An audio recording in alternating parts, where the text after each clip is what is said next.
But you know, it wasn't just,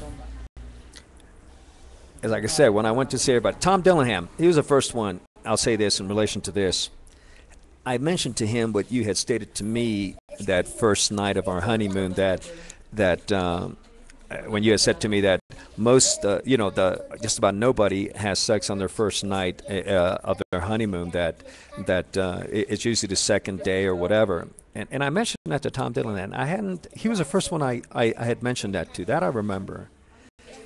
Like I said, he was the associate pastor over at New Life TV, whatever. Anyway, and Tom stopped me, and he said, "James, what did you just, something like, what did you just say?"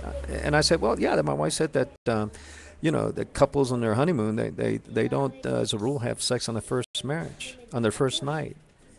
And Tom said, "James, where did your wife get that data from?" And I said, "I don't know. That's what she told me." And Tom Dillingham said, "James, that's false." He said, "Studies within the Christian churches and secular have shown that practically everybody has sex on the first night. Many people can't even wait to get out of the church before they have sex. In the car, whatever." Yeah, he told me that. It blew me away. But you know what? It was a blessing, because all of a sudden I got this relief, because I've had this guilt thing that you would put me under, and I allowed to be put under, and that's a fact, that because on that first night I got blown away, and the next day you knew it, because of the fact that you had one or two sips of champagne, and we're talking sips, and "Oh, I'm too tired. I need to go to sleep." And it's not to say that that wasn't it, but that you used this thing and you can't back it up.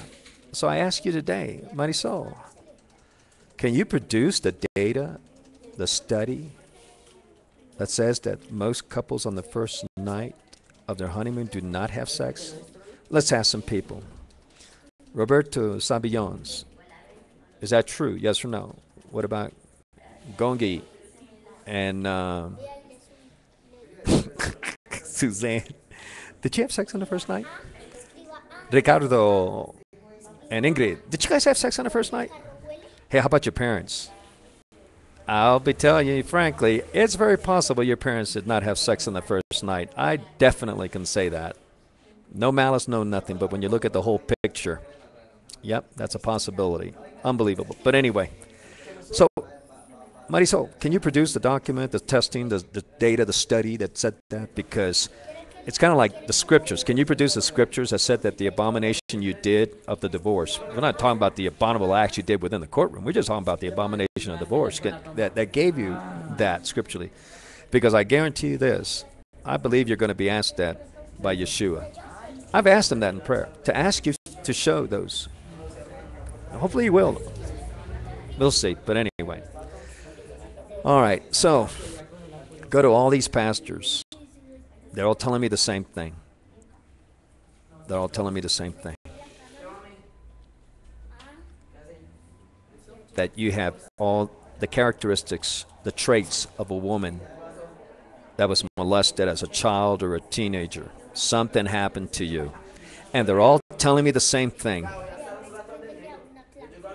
It appears that it was your father that did it. Why did I keep going from one pastor to another? I wanted someone to tell me that it wasn't true, that this did not happen to my wife, that there's no way in the world that this could have happened, that this is not the reason why she's frigid in bed, that this is not the reason why she can't say hello. I mean, even during our marriage, Katya and Christian, I'll tell you this, even during our marriage, your mother couldn't even say thanks when I paid the bills. She couldn't even say thanks when I paid the bills. And it was always, I didn't grow up that way.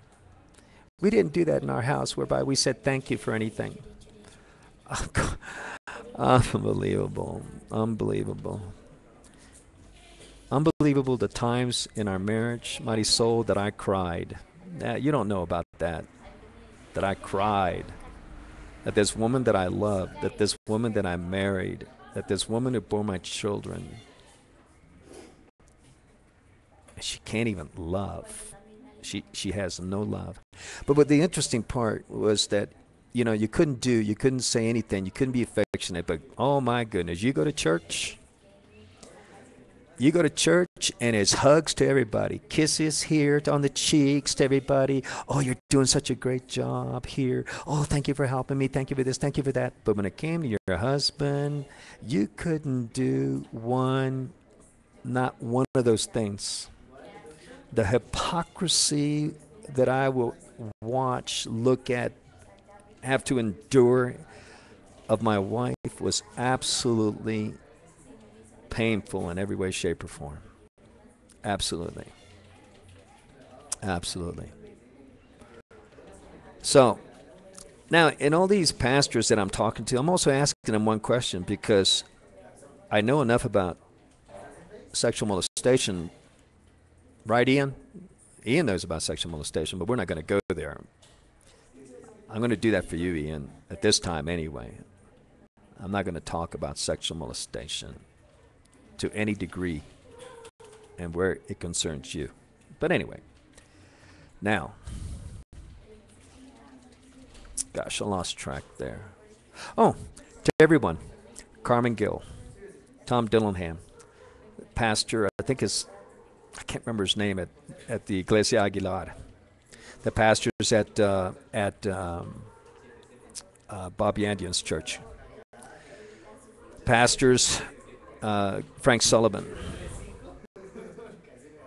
All of them said, I asked them the same thing. Okay, if this is the case and my wife was molested by her father, if this did happen, and Katya, you need to listen to this. Because if you think that I was out there just, like Marisol was saying, that I'm just out there trying to hurt her father. No. It's a good cover-up, but that's not the truth. Katya, you need to listen to this really, really well. I would ask them all if this did happen and if it was Marisol's father that molested her.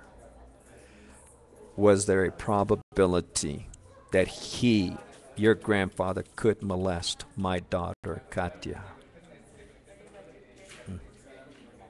Let me tell you something. Carmen Gill, answer to that question, yes. Tom Dillingham, answer to that question, yes. Pastor Aguilar, answer to that question, yes. Pastors at Grace, whatever. Grace.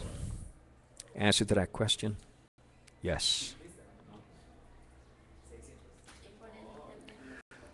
I was going freaking nuts.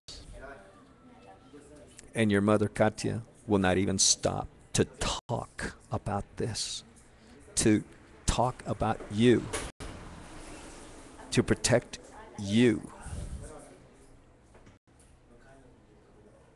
Let me ask this question, everybody. What about you, Roberto and Yoli? What would you do? Would you protect your daughters? And I'm not going to mention others that are getting this, that were from the Spanish ministry there when I was there, that were in leadership. They're going to be getting this. I'll mention Juan Inga's getting this. Juan Inga betrayed me in my divorce, just like Victory Christian Center Church betrayed me in the divorce. I'll talk about that later, but Juan Inga will be getting this. We can go from there, but anyway. I asked Frank Sullivan a question. Frank Sullivan made a statement to me. This was before it came out. Frank was one of the last persons I went to see if he thought something different. He didn't. He agreed with Gil and all the other pastors, and he said the same thing. Marisol, they all believed that you had and showed everything of being a woman that had been